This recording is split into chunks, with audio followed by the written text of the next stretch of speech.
All right, today we're diving into a period in history that was so artistically explosive, it earned one of the most prestigious titles you can get. We're going to find out just what made it the golden age of Indian architecture. So, our source material hits us with this really powerful claim right out of the gate.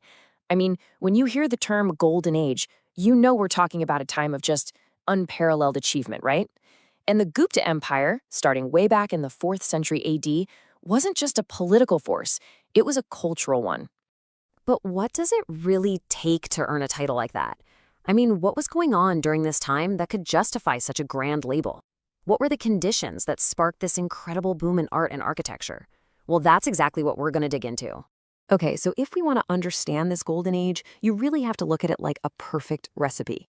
It took two key ingredients that just came together in the most amazing way. First, absolutely incredible artistic innovation, and second, a climate of widespread religious tolerance. And this really shows you the sheer breadth of creativity that was happening. Now, the Gupta rulers themselves, they were mainly Brahminical, but here's the key. They created this environment where Buddhist and Jain art could also hit their absolute peak. So this wasn't some one-note explosion of art, It was more like a symphony. You've got the very beginnings of the iconic Nagara and Dravidian styles evolving, plus this really diverse religious landscape where people were worshiping Vishnu in the north, Shiva in the south, and Shakti out in the east. Now, what's really fascinating is that one of the most enduring legacies of this entire era, well, it isn't found in some ancient city center. No, it's carved directly out of mountainsides. We're talking about these incredible rock-cut sanctuaries, these cave temples that became holy places for all sorts of different faiths. And this chart just lays it out so clearly. That whole spirit of tolerance we were talking about. I mean, look at Ellora. You've got Brahmanical, Buddhist, and Jain caves literally right next to each other. Then you have Ajanta, which is this total masterpiece of Buddhist art, and Udaygiri, a major Hindu site. This wasn't about one religion dominating everyone else. It was about different faiths side by side, expressing their beliefs in stone. And listen, these were not small projects, not by a long shot. The work at just Ellora alone spanned 6 centuries. Think about that. And it involved artisan guilds from all over the country, from Vidarbha, Karnataka, Tamil Nadu. Can you just imagine the level of collaboration, the sustained vision it would take to create something on that scale over so many generations? Okay, so even within this incredible world of rock-cut architecture, there is one creation that is just, it's in a class all by itself. It's an achievement so audacious, it almost defies belief. We've got to talk about the Kailasa Temple. Seriously, just take a second and let this image sink in. What you're looking at is not a building. This entire thing wasn't built up, brick by brick. No, it was carved down from the top of a single solid mountain of rock. The people who made this weren't just builders, they were sculptors. And their canvas was literally a mountain. And this whole breathtaking effort had a really profound purpose behind it.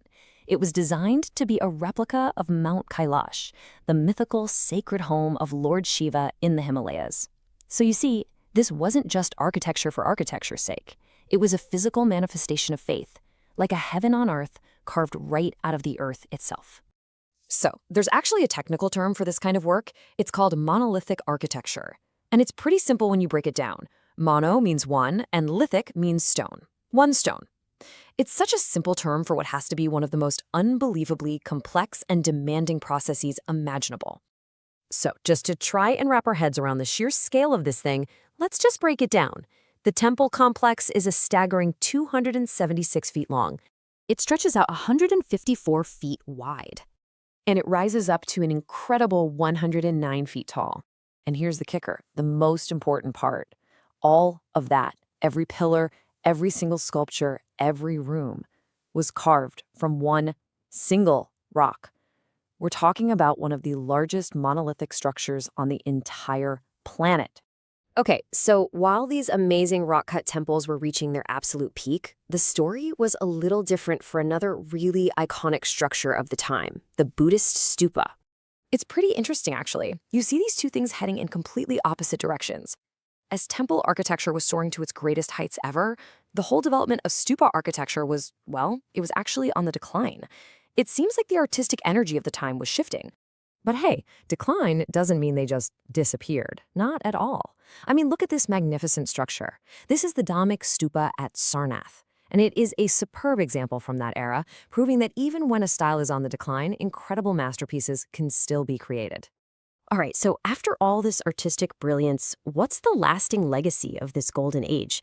And maybe the biggest question is, why is so much of what's left found inside caves and carved out of mountains? Well, the unfortunate truth is that a huge amount of the freestanding architecture, the temples and other buildings from the Gupta period, they were just lost to time. Most were destroyed during later invasions. The reason we have these incredible rock-cut wonders today is actually pretty simple. It's a whole lot harder to destroy a mountain than it is to knock down a building.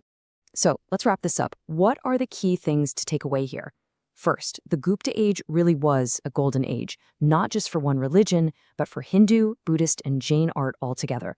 Second, this was the absolute peak for rock-cut architecture, with its ultimate masterpiece being the Kailasa Temple, truly a wonder of the world. And finally, this incredible legacy that was carved in stone gives us our most precious window into a truly remarkable period of history.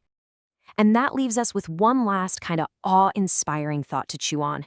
If this is the stuff that was strong enough to survive, if these are the architectural marvels that made it through the centuries, can you just imagine the breathtaking beauty of the masterpieces that have been lost to time?